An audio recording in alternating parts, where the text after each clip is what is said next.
Hello everybody, welcome back to Conscientious Omnivore. My name is Pal. Hopefully things are going to be more smooth this time, so apologies for anybody who was just on. I had to end the stream and bump down my video settings a little bit and rejoin or create a new one. I think maybe I actually realized the problem wasn't even the video settings. There was a site, like an article that I had open that I wanted to show you guys as part of the news stream, and there was some like insane video stuff playing on the page, and I think maybe that was what was actually causing the lag, but I'm not sure. So hopefully this seems okay. I'm not getting any errors in the YouTube console now, so hopefully everybody can see and hear me much better than on the previous try. So okay, good, you guys can hear me now. Cool. Hey Leon, welcome. Jen's in. Cool, nice. And yeah, cool. Okay, and Nikki's back too. Okay, perfect. Hopefully Incognito Dennis will come back as well. So thanks everybody for coming in. I'm probably going to delete the other stream, so I'll just repeat what I just said earlier. I'm actually, going to try to keep this news stream very positive and kind of upbeat. I think there's enough bad news going on in the world that that we don't need anymore. So yeah, I'll try and give you guys some positive bits of news. I'll do a few not so positive bits of news, but in general I'll try to keep it very positive. Hey Louise, welcome. Love you too, and live vegan, absolutely. So yeah, so I'll give you guys some news stories, and I was gonna do a celebratory kind of mile marker news stream a while back, because I actually passed 400 videos now on my channel. I thought that was a pretty nice milestone, kind of amazing. but yeah, I figured it wasn't really kind of like party mood lately with what's going on in the world, so I didn't want to do that. I thought it would be a little inappropriate, so I'd keep it low key here, and just thank everybody for your support. Really appreciate everybody just coming on and watching, and I hope that everybody watching this is safe and home, and that you're all doing well, and not I guess like as affected by this as little as possible. So thanks, Leon. That was a pretty cool thing to see when I noticed how many I had. So yeah, let's just jump into it and get you guys some cool stories to check out here. So this first one is actually research showing the importance of dung beetles. These little guys live kind of all throughout the world, and I didn't even really know too much about them, but this article is fascinating. They talk about their importance to ecosystems in general, and they most people know what they are, I guess. Like, I knew what they were. They roll dung, basically, like the manure out of like fields where animals graze and stuff. They roll them into these little balls. They burrow little holes in the ground, and then they push the little balls in there, and they use that for food, and I guess they put their eggs in the ground there, and then they use that for sustenance. But what is interesting is that this actually helps to fertilize the soil, and it also helps spread seeds that the animals would have ingested, as part of their foraging and grazing and stuff. And they actually do a lot of important work, like spreading these seeds around, and then also getting the nutrients from the manure into the soil. So they're actually like super really important to ecology, like and environment, like everywhere. And to the point that they've even been like purposely introduced into other areas of the world. Multiple different species of them have been introduced all over the place to try to help improve soil conditions. And apparently, they were brought to Australia in mass and all this kind of stuff. It's a very interesting article. And I guess kind of the bad news is that researchers have been studying these fields in the Amazon, where they had 98 species across 30 forest plots, and they were surveying this area from 2010 to 2017, and they were counting how many beetles they would come across, and looking at the varieties and all this kind of stuff. And what they found was that when, here it is, yeah, they counted more than 14,000 dung beetles from 98 species across 30 forest plots, but that was through those years. But I guess when they counted in 2010, they had 8,000 across the plots, and in 2016, following the El Nino, the numbers had plummeted to around 3,700, and in 2017 they found just 2,600 beetles. So that's a pretty calamitous drop in their numbers, and it's not boding well. And what they're saying is that it's hard to tell whether this is a cause or effect. A lot of the other animals that live in the Amazon, their numbers have been reduced because of pressures from logging and deforestation and hunting and all these kinds of things.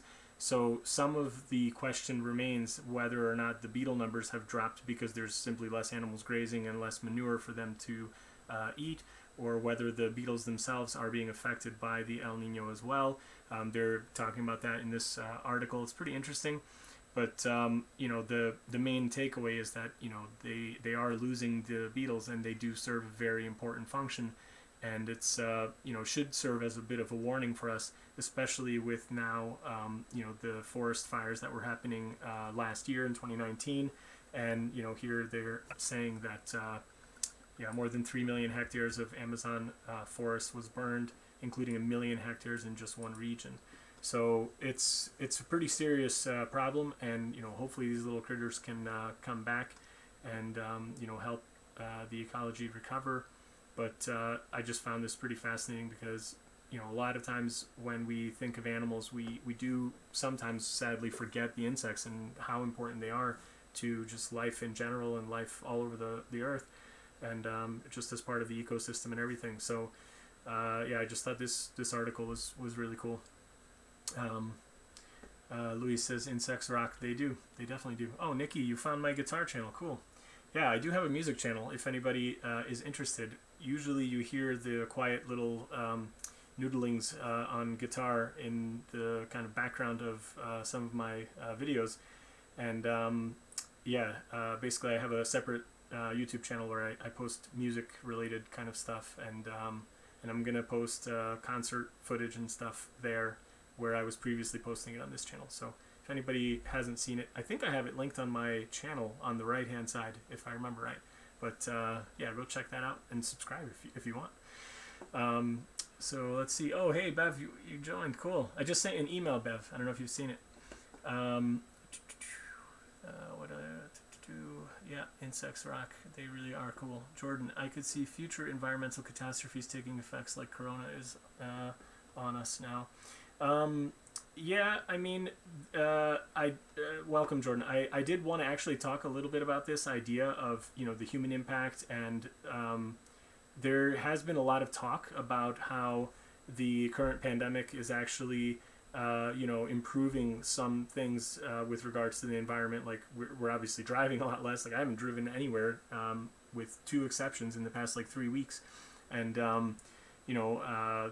there's less people driving, there's less people going to work, there's less manufacturing happening, there's just tons and nobody's flying basically, so there's a lot less pollution. And there were some images going around on Twitter about how clear the water has become in Venice, for example, and there were these images of dolphins and swans returning to the canals. It turns out that those images were actually fake. So I don't know if anybody has seen those, but it turns out the dolphins are actually from a different area, from I think Spain or someplace, and they're not from the Venice canals. And then also I guess the swans were already native and theirs, but the fact does remain that the water has become clear from a lack of the boats going up and down and kind of stirring up all the water and kicking up all the sediment and stuff. And with this though, there is really a lot to be said for the human impact just coming down because people just aren't traveling. That's a huge and very real impact. And one thing that I think people can look at is these kinds of stories where there's this kind of positive aspect to what's going on right now with wildlife coming back into areas and things like that. Even when I was living in the U.S., like outside of Boston, like there was always like a big brouhaha when the occasional coyote or something would ramble in to one of the suburbs and things like that. But if you just imagine if this stays long enough, like for months and months, where people are not traveling as much, not flying, the noise levels come down, the pollution levels come down, animals will come back, and I think that is pretty encouraging. But I also want to caveat that with a bit of a warning. There was this interesting article that I want to share with you guys. It says that the Earth could take 10 million years to recover from the mass extinction caused by humans. So it's certainly not all peaches and cream, roses, whatever. This is really talking about the diversity of what do you call it, of species. And so it's not just talking about like environments coming back from pollution and things like that. It's also talking about the basically like evolutionary kind of increase in diversity that would happen if people actually stopped the current mass extinction that humans are responsible for. So they talked about how they looked at fossil records and looked at previous huge mass extinctions and did some calculations, and what they basically think is that even if we were to stop altogether the current mass extinction, it would actually take 10 million years to recover the species diversity, as it says here, that we had before we kind of started this current large mass extinction. So it's actually very interesting and really kind of crazy. I don't think it's like when you see things like like, okay, Venice, the dolphins are back, like that's really not going to happen like that that quickly, I think. But we will have animals coming back into areas if human kind of pressure subsides. I do think that, but then obviously like there are species that are on the verge of extinction. Some of those species might be helped if we actually intervene and stop our pressure on their their environments now. So it's pretty interesting, but yeah, check out this article too. I think it's pretty interesting. And yeah, let me just check what's going on. Cool. I'm glad you're better, Bev. I just saw your reply. Cool. Nice. Yeah, and ironically, the Western world that caused it in the first place is mostly spared the catastrophes from climate change. Yeah, but I don't think we can, push that on forever. So I think at some point, what is the expression? The roosters come back to something. I don't know, or whatever. Like basically, we're gonna at some point be faced with our own kind of problems. I don't think we can just keep pushing all the pollution and everything else to the developing world, the third world, or whatever you want to call it. And actually, the article that I wanted to share with you guys, I'm going to link it at the end anyway, even though I can't show it to you, because I think that's what was causing my video lag and problems on my PC, because there's like a million things playing on that page. Is a thing that talks directly to this issue, Leon. It talks about like a ship breaking yard in India, a massive operation where they break down just like tons and tons of ships each year, and talking about the pollution that happens as a result of it being sent there. And they talk about how technically it's illegal for Western or whatever highly developed countries to send their boats to India to be broken down like that. But what ends up happening is that people use loopholes, and they will sell these old ships that need to be decommissioned. And instead of having to pay a ton of money, like in a Western country like the U.S., U.K., France, Germany, etc., Japan, whatever. Instead of doing it there, where it would cost a ton of money to properly, rip it apart and get all the oil out and all the, toxic metals and lead and mercury and whatever else is part of these ships, what they do is they end up selling them for like really cheap, and basically there are like for all intents and purposes like front companies based in tax haven countries or in some of these developing countries themselves. They will buy the ship, reflag it, meaning like it'll get reassigned as a ship of that country, so that they can basically doctor the country of origin, and then they can go and sell it in the India market, and then they break it down there, and with really really poorly paid workers. They're severely exploited.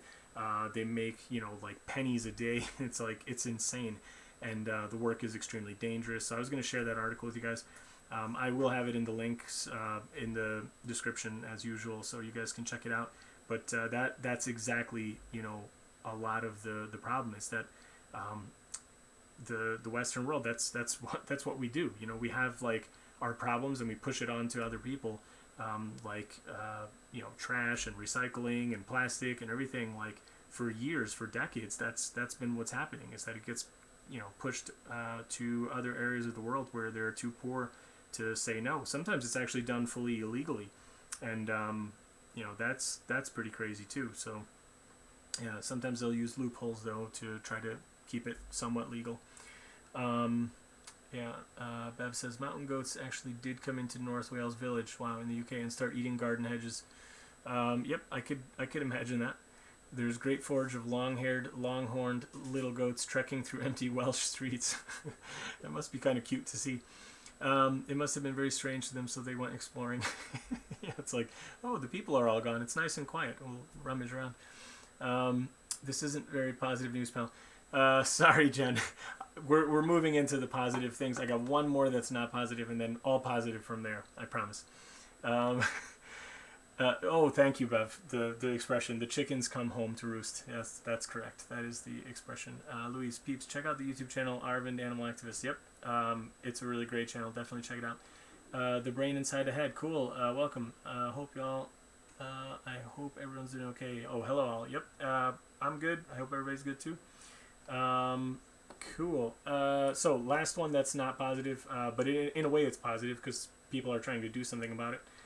There is a petition to try to get Alberta to ban dog tethering, and I really wanted to cover this sooner because it kind of was coinciding with the Iditarod race. That's the big dog sled race that happens in Alaska each year, and it's already passed. It was about a month ago, I think, in the beginning of March sometime. And the sled dogs are horrifically treated. They suffer immensely. Like, I don't know if people know about this very much, but they spend much of their lives chained up, with just very, very basic, kind of accommodations, as you can see in the picture.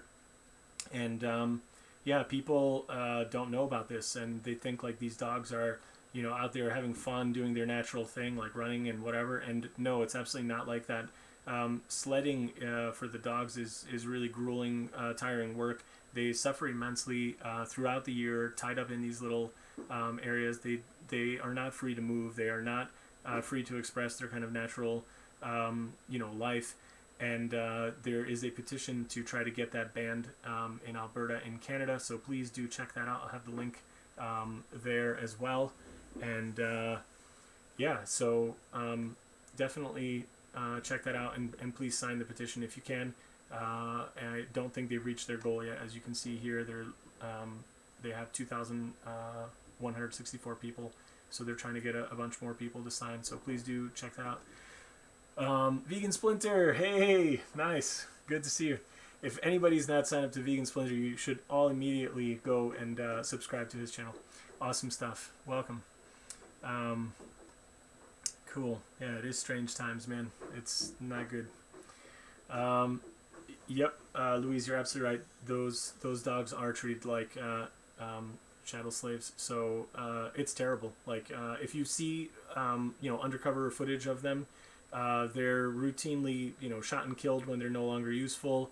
They are dumped in mass graves. I've seen all sorts of crazy articles talking about their conditions, and it's really not the postcard kind of image that you see of these noble majestic races happening. It's like, no, the animals are treated horrifically, and if people want to race, they should just, go and, race themselves and go on skis or snowshoes or something and leave the poor dogs alone. So, yeah. Cool. Okay, moving on. We're getting to the good news portion. So, this was just an interesting article that talks about baby birds being able to communicate with each other from inside unhatched eggs. So even before they're born, they're already really intelligent and can communicate with each other. Now, obviously, I don't support this in the sense that, this is animal testing, and, I do think it's kind of cruel what they did, but I hope that, if nothing else, people use this information to actually learn that animals are, in fact, extremely intelligent and sentient and care for each other, and we should leave them alone. Like, if anything, I think this information should be used to do that. But what they did was they had control groups and test groups, and what they did was they took out only a certain number of eggs from a given batch, and they would put them in another location where they would be played recordings of adult birds, like predator warning sounds. So they just had recordings of the adult birds and the sounds they would make to warn other birds of predators encroaching in their area. And then what they would do is they would take those eggs and put them back in the nest with the other eggs that hadn't been exposed to that sound. And what they found was that the eggs that had been exposed to the sound, they would like vibrate and basically pass along information to the eggs that hadn't been exposed to that sound. And what ended up happening is that in the test batches, the birds ended up like basically all exhibiting some pretty interesting adaptations to the alarm sounds that they would hear. So where was the main point here? Yeah.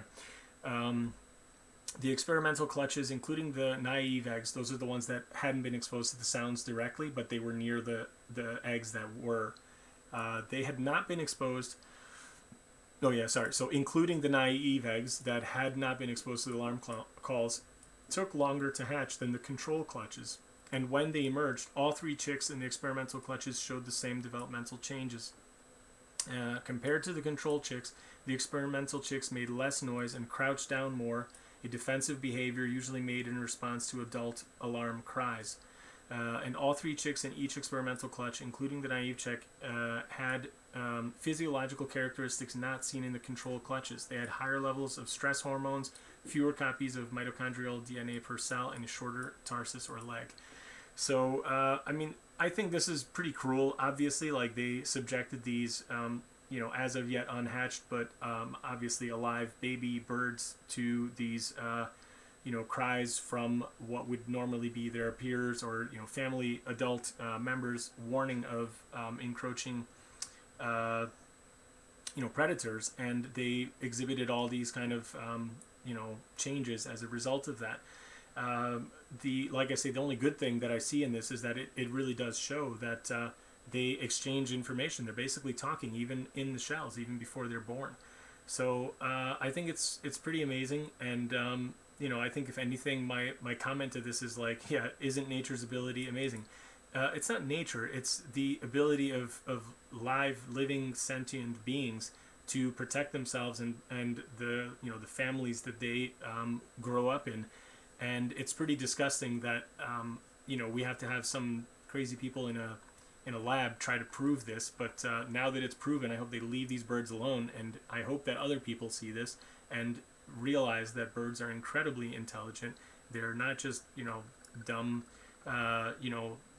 animals, and even if they were, they shouldn't be exploited. But for many people, I think the argument is that, okay, well, chickens are stupid, so I can eat them, and they're very much not.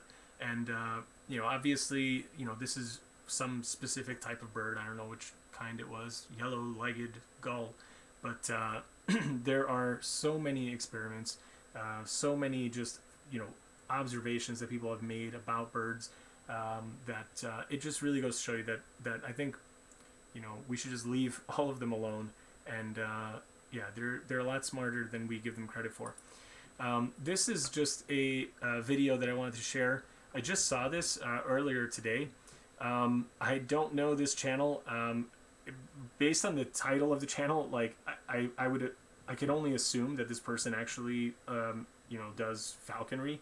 So I don't support that at all. It's, I think, terribly cruel, and I wouldn't think that's okay. But anyway, she's got this raven that she is showing in this video, whoever this person is, and the bird is just the most cute thing I've seen in like so long. Many people, I think, have seen like parrots talking, and it's kind of eerie when you hear like birds talking and in totally like human voices. Absolutely understandable. But I did not know that ravens can do that as well. And this bird is about 2 years old and knows a bunch of stuff already, and it's just kind of like cute to hear it talk and see the way it kind of goes up to this lady. She's hand reared it. I have no idea why. I don't know if it was like maybe like a rescue situation or something. I don't know, but basically it's a really cute bird, and it can say a lot of different stuff, and I just think it's really interesting. And I think if people gave the benefit of the doubt to all animals instead of trying to figure out some way to show which ones are stupid enough to eat, quote unquote, we would all be in a lot better situation. And yeah, I just think like people just really need to, yeah, people just need to leave them alone. So yep, let's see. Jen, every time I see a show or article about how those people love their dogs, it makes me so angry. Yeah, yep. It's all fake. I mean, they're playing it up, and it's totally not cool. Morse code. Yeah, Leon. For the birds. I mean, I don't know how they're doing the communication, but somehow they described seeing and observing a lot more vibration for the eggs. So they're obviously doing some kind of tapping or some kind of vibration that is traveling across the nest to the other birds. They're somehow able to pick it up and understand what's going on. Yep, Vegan Splinter, back to work tomorrow. Yeah, man, stay safe. It's a scary thing, and thank you for what you do. I mean, I'm not in your area, but thank you to anybody who's watching this, who is on the front lines, providing care for people. In hospitals, in clinics, everything, driving ambulances, everything, like people working at the grocery stores and making sure that people have food, and, doing the deliveries. There's a lot of people driving now to deliver food to people's houses. It's pretty important, and thank you to everybody who's doing that. Okay.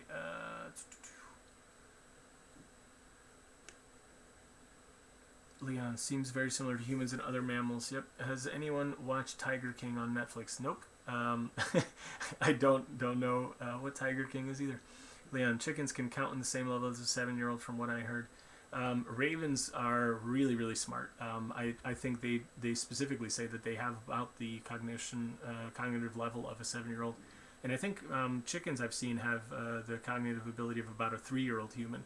So they're very smart as well. But people just, they think they're just dumb, but they're really not. Parrots have displayed cognitive skills on par with primates. Wow, that's pretty amazing. I know pigs have done better in certain video games as well than primates. So I think some of it is also just this kind of human arrogance to think that we can somehow rank and file these animals' intelligence levels, where I think the reality is probably that, all animals are really smart in their own way, and they're obviously able to survive and do their own lives and take care of themselves, providing shelter for themselves, rearing their young, getting food, whatever. And we just kind of devise these stupid tests that we think is going to somehow show human intelligence like characteristics in animals, and it's just really kind of disgusting that we think like, oh, okay, well, we got to protect this animal because it's really smart, like a dolphin or a whale or something, because it can somehow perform some stupid tricks or some, and I don't mean like SeaWorld tricks, I mean like tricks in the sense of like being able to, do some video game or something, but then maybe in something else it could be a lot, dumber, quote unquote, than some other animal that's considered to be less intelligent. So I just think it's really, it's just really bad. We should just stop doing these kinds of things. I really hate when people do these intelligence experiments. my only hope is that people just view that and be like, oh wow, that's a really smart animal, I won't eat it, and maybe that'll help. Yeah, okay, cool. Let's see, Jen, even if chickens were totally stupid, we still shouldn't confine and kill them. Absolutely. You talk to the crows near you, Nikki. They don't answer. This lady in the video, she says that it takes them quite a while to reply back, but if you keep at it, who knows, maybe they'll reply to you. I think she said it took like months before the bird actually started saying stuff back to her, and I think parrots are like that too. It takes them a while sometimes. Leon, they don't have the right vocal cords, so it's hard for them, but not impossible as far as I know. Yep. Vegan Splinter. In Native American medicine, blackbirds are known as rainmakers. They beat the ground with their wings to mimic rain to draw out worms. Yeah, I mean, there's so many things like, you know, in different cultures and different areas of the world where I think people can understand the significance and the importance of various animals, but in general, I think it's just this like human kind of you know, folly to think that we somehow know, you know, how important or just how critical some of these things are. And it's really crazy, like going back to the point about the dung beetles. You know, people don't realize how important they are because you don't see them as much. I mean, they're really small, like they're, you know, you don't normally see them. They're not big like mammals and stuff going around, so people just don't really understand, I think. You call them Crowy and Robbie. Cool, that's awesome. Nice, Nikki. So here's another cute feel-good story. I think I came across this on Facebook or something. It's a pretty old thing, but basically it's just like a bunch of pictures of couples who have found a way to include their beloved dog in the wedding photos on the day of their marriage or whatever. So it's just like this cute bunch of pictures, like the top of the cake has the little, you know, figurines and the wedding pictures. I liked this one a lot, where it looks like there's like a little blanket or something and the dog's coming out of the cake. I thought that was pretty cool. So I like this one too.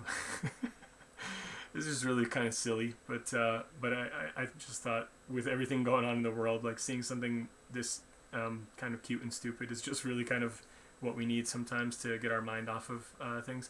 I like this one as well. It's pretty cute. This one was good too. That's funny. The paw print thing is pretty cool. Yeah, I don't know. People like have, I guess, too much time on their hand, but when when you want to do something fancy for your wedding, you may as well include your beloved household pets. And we can only hope that people extend that same level of compassion to non-pet animals. Moving on. This is an awesome recipe. I was going to do a video about this, and to be honest, I just had it, I've only made this once, and then I kind of forgot to do it again. But now that I found it on my phone, I had it kind of saved to show you guys. I was like, oh, I'll just do it here, and you know, maybe I'll do a recipe video or not, but it's so simple, it's almost like kind of crazy. Like, you don't even need a recipe. I'll just tell you guys the whole thing in like 2 seconds. There is this website called earthchick.com.au. So I would assume that that's an Australian website or person. But anyway, so this is a blog. There's a bunch of what appear to be vegan and veggie. I don't know. Maybe it's all vegan. It might all be vegan recipes. But this one caught my eye, and it was super easy. It's basically just lentils and kale.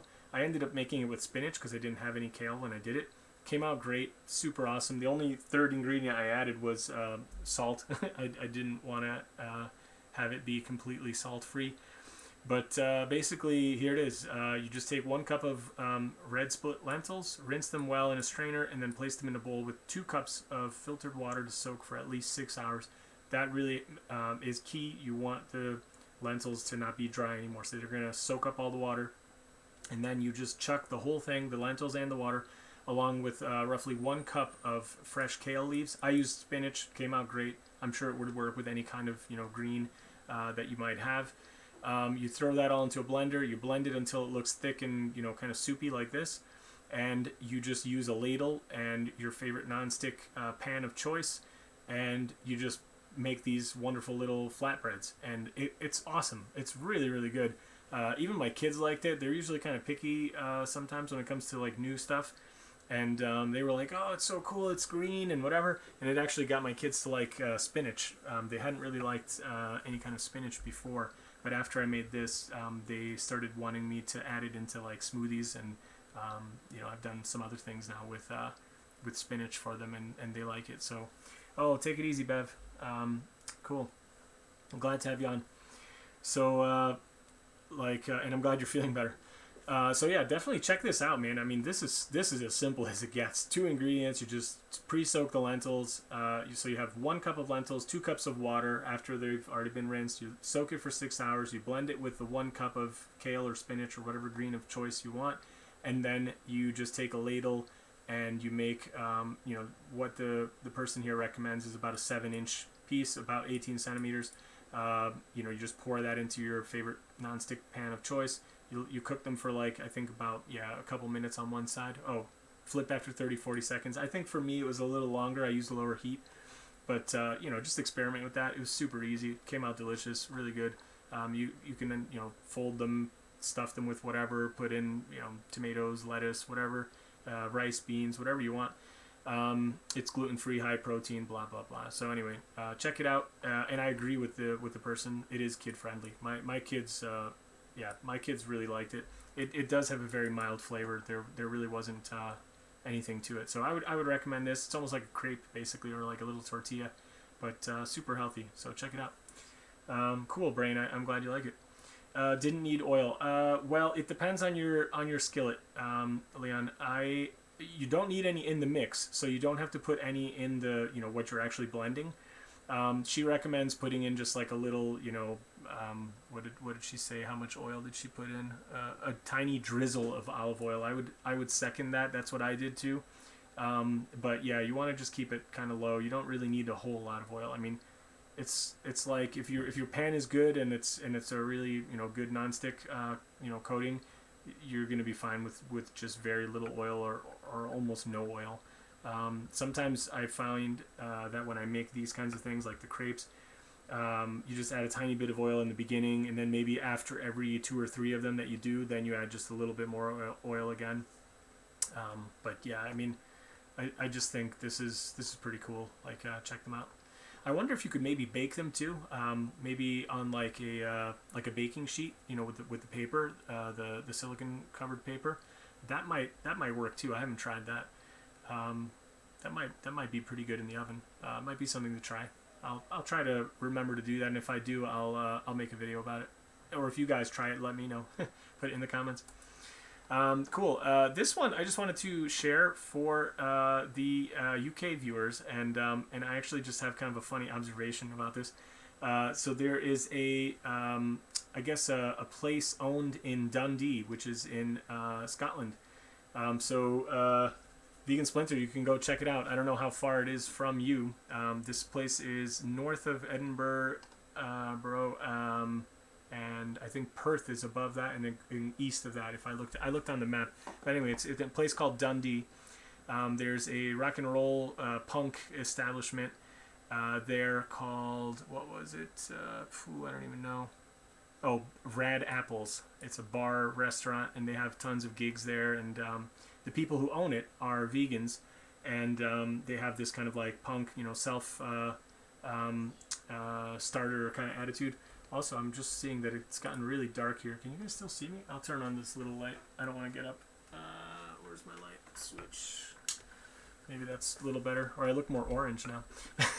Anyway, so basically, these guys bought and took over a place that was a punk label. It was a record label, and they turned the basement space into a gig venue.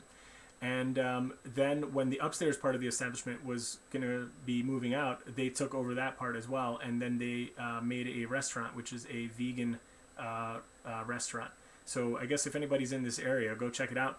And what caught my eye is that somebody shared this on Twitter. Can't even remember who shared it. And I saw this picture right here. And I thought it was me. There's this guy right here. It looks an awful lot like me. Like this guy right here in the middle. I don't know if it was just like... Maybe maybe to other people it doesn't look like that, but I saw that. I was like, man, they got a picture of me in some place I've never been to. It's really funny. So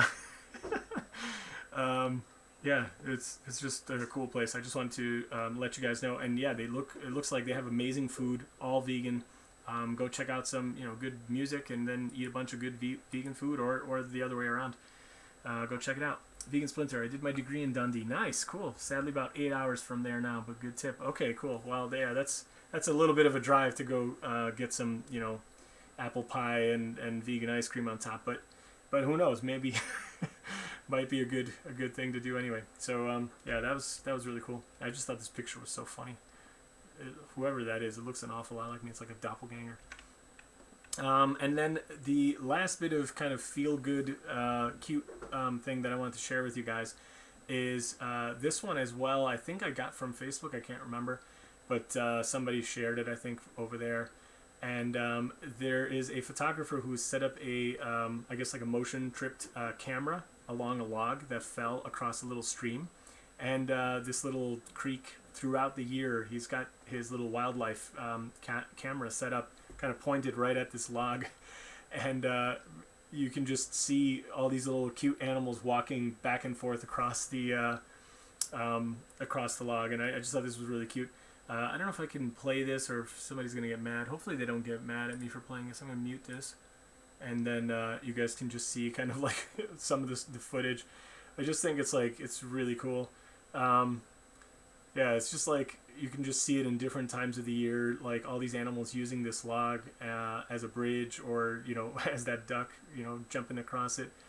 A couple bears going across, some large birds going across. There's just so many cool animals. I think there's a fox that goes across at one point.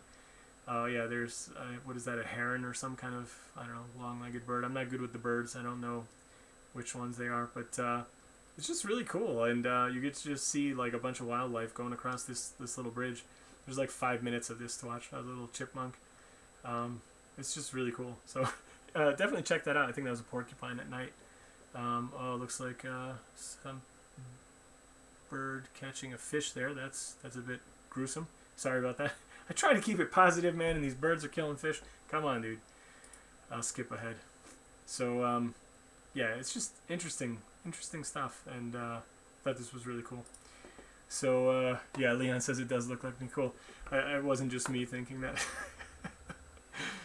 All right.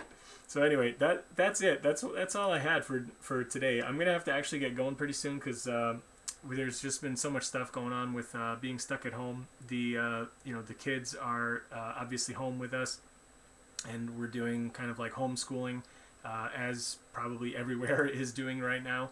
So that just kind of does take a lot of time. Like the kids really need to be kind of kept engaged, and we really have to stay on top of it. So I'm gonna have to get going pretty soon. We're gonna get supper and stuff. But thanks everybody for being on. I do hope everybody's well. Stay safe. Stay at home if you can. And for anybody who can't, because your job requires it, please try to stay safe as much as you can. Take care of yourself. Thank you, especially again, Vegan Splinter and everybody else in the medical kind of like sector, doctors, nurses, special care people, elderly homes. My wife's friend, she works in a home taking care of elderly people. I know several people on Twitter that do the same. And man, it's tough times. I mean, really, like, thank you for everything that you do, and be safe as much as you can. Try to heed all the warnings, and I guess let's try to do what we can. If we're not required to go out, please do stay home. Please don't go out. If you do go out, go out, take a run in the woods or whatever. But don't go out to go visit your friends or do whatever. Call them on Skype, Facebook, whatever, Hangouts, do all that kind of stuff. Call people on the phone, but don't make the situation worse. There's enough people who have to go out that I wouldn't want to endanger them or put them in a worse position.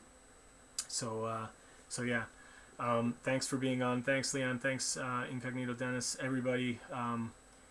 Take care, and yeah, Leon, I'm still working, but my work is not essential. Yeah, that kind of sucks. There's a lot of companies that I keep hearing about that it's like they're bringing people in to work. They're forcing them to go in. I know of one person. She's actually probably gonna lose her job because she refused to go in, even though it's non-essential work. And you know, she said she doesn't feel comfortable going in. She has very young kids. She's probably gonna lose her job. They put her on unpaid vacation leave for now, and then who knows, you know, later. But man, it sucks that, like, you know, people aren't taking this this thing seriously, and so far I don't see any kind of indication that it's getting better right now, as far as like Europe or the U.S., the U.K. Like these numbers just, they keep getting worse. So yeah, I'll try and do more positive stuff. I got a lot of things going in the garden, so I'm gonna have some more videos coming up in the next few days. Hopefully, I've got some seeds started. Today I was working on that just before I did this, and yeah, hopefully, you know, if you can do some gardening, you know, it's great for like just getting your mind off of things, and then being able to grow your own food. I mean, what better way to kind of prepare for anything that you know, that may happen that's unpleasant, that we don't even want to think about. So yeah, have a great weekend. Yep, thanks, Jen. Bye, everybody. Can't see if I was forced. I feel even a little cough. I'm encouraged to stay home. Yeah. Okay. Well, I'm glad you're not forced, and I'm glad that you can stay home if you yeah, if you don't feel well. But yeah, take care, Leon, and take care, everybody. Yeah, and then I guess if anybody doesn't know, I'm selling these T-shirts. You can buy one if you'd like. It says Seitan, the other wheat meat, and there are little V marks and circles just off to the side here, which you can't see, instead of the trademark T or C or whatever it is, copyright.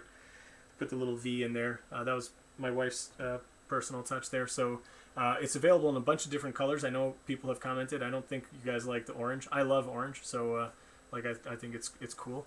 But you can get it in different colors too if you don't like it. And I made a white text version as well. So if you want to get like a dark color T-shirt, you can get one with the white colored text instead. So check that out. And I also have it on bags too. Probably it makes more sense for people in the U.S. To watch or to get the shirt, because it was from the pork commercials back in the day. I don't know if everybody else watching, you may not be familiar with that, but in the U.S. for like, I don't know, over a decade, there were these commercials that were just on TV and in print media all over the place, and it just said like pork, the other white meat, which is actually not true, because pork is a red meat. All mammals meat is red meat technically, but from a culinary perspective, chefs wanted you to think of it as white meat. So anyway, it's really stupid, and I just thought this was a good way to kind of stick it to the pork advertisers, and yeah.